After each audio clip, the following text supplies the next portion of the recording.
Peperangan yang berkepanjangan di Ukraina memaksa Rusia untuk merogoh koceknya dalam-dalam.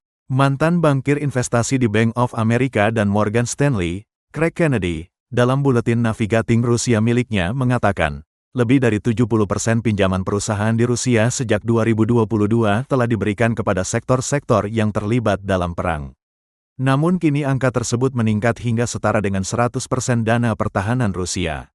Skema ini menyebabkan pinjaman perusahaan yang belum pernah terjadi sebelumnya, yaitu 415 miliar dolar AS atau setara dengan 6.759 triliun rupiah, hampir 2 kali lipat dengan APBN RI 2025 yang berkisar 3.600 triliun rupiah. Kennedy menyebutkan bahwa pinjaman dana militer dari perbankan sebesar itu bakalan memberatkan ekonomi di Rusia dan berisiko meningkatkan inflasi negara itu. Sejak Februari tahun 2022, bank-bank Rusia diharuskan untuk mengeluarkan pinjaman preferensial kepada perusahaan-perusahaan militer dengan persyaratan yang ditentukan oleh negara. Menurut Craig Kennedy melaporkan bahwa selama 3 tahun perang, skema ini mungkin telah menyediakan dana bagi agresor yang setara dengan anggaran militer resminya. Pada saat yang sama, skema ini telah menyebabkan pinjaman perusahaan yang belum pernah terjadi sebelumnya, mencapai 415 miliar dolar AS. Pada awal invasi skala penuh, skema pembiayaan di luar anggaran membantu Rusia mempertahankan anggaran militernya pada tingkat yang terkendali,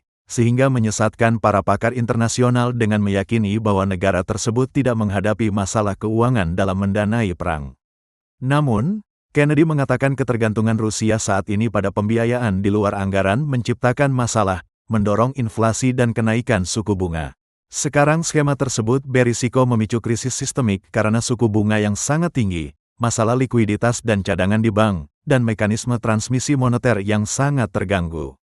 Kennedy menekankan bahwa semakin lama Moskow menunda mengakhiri perang di Ukraina, semakin dekat Rusia akan bergerak menuju keruntuhan perusahaan dan perbankan yang harus ditanggung oleh pemerintah Rusia.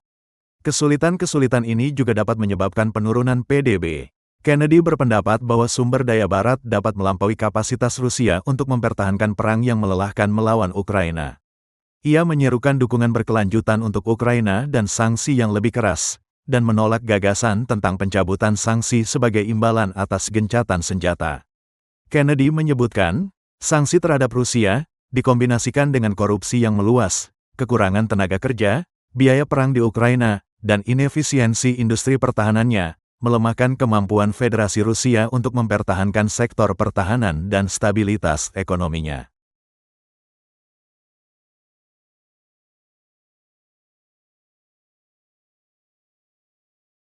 Download Tribun X sekarang, menghadirkan lokal menjadi Indonesia.